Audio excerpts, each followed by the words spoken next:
Okay, so let's see if this is going to work now. Yes. All right, so this is for x. Notice that that's the derivative. That's the derivative squared.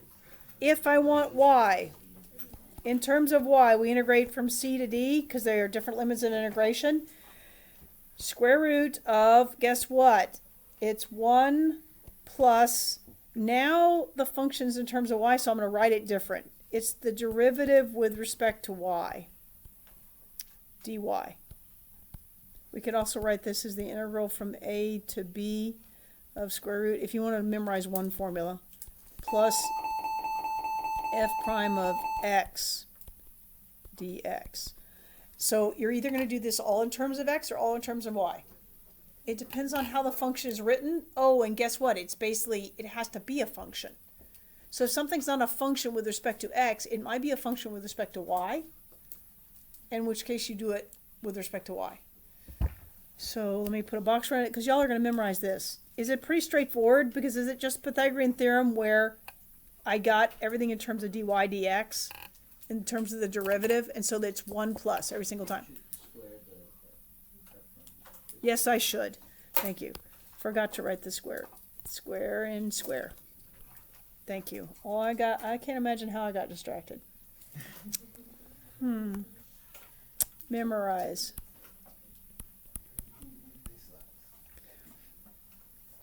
So how do we use this?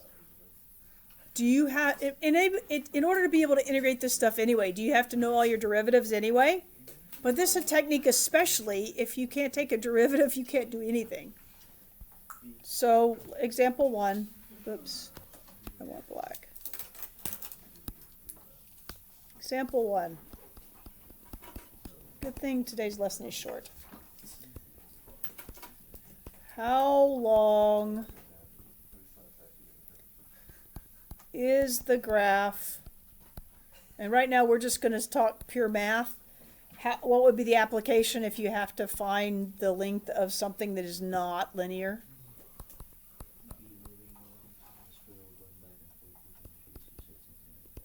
From x equal 1 to x equal 4 of f of x, question mark, where f of x,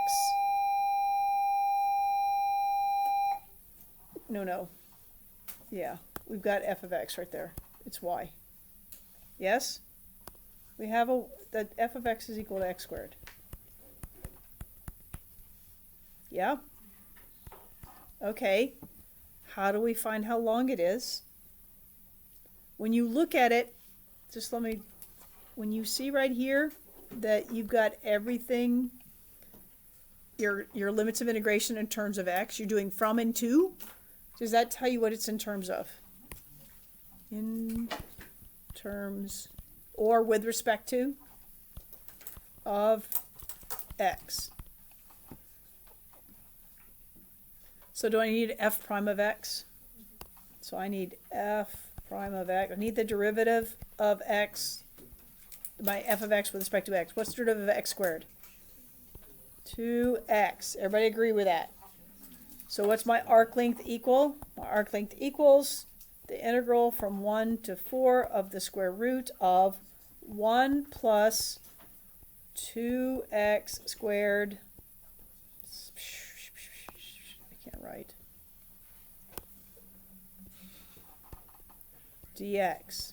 Oh, I still can't write. 2x squared. What is 2x squared?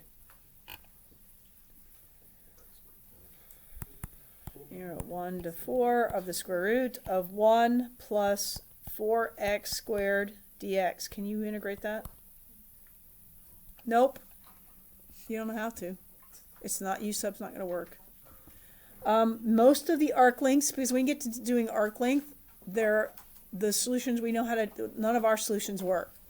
Now, I got an integral table of integrals in here. We might be able to find this pattern. We probably will. I kind of recognize it. And I bet if we look it up in integral of tables, we would find a solution, one that we don't know, that is just somebody has found it and it's written in a book. Or we could use the calculator. Most of the arc length questions, the ones that are non-calculator, are seriously contrived.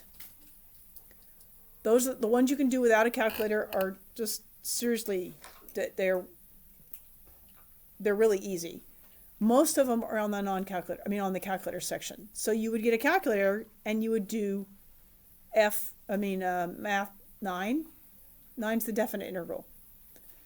And you would put it in and you would get, on the AP test, we round to 3 decimals unless told otherwise. So this answer would be 15. I'm your calculator today. 340. That's really how easy it is. If I give you a non-calculator one, it will be really easy. Let's do another example. Let's see if we can do one coherently, all on one video without it crashing. Example 2. How long is the graph? Can't hear right. Of y equals 2/3 x to the 3/2 plus 1 on the interval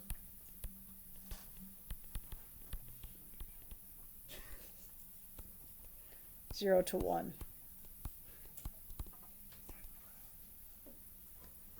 There are many different ways they can say it, but is that basically what's going on? So we need the derivative. What is the derivative of f of x in terms of x? Oh, by the way, what am I doing this with respect to when they give this like this? Is that x's? Yeah. So what's the derivative? So it's 2/3 times what? 3/2 x to the 1/2, which means it's just x to the 1/2, right? Seriously contrived. Yes? Do you agree?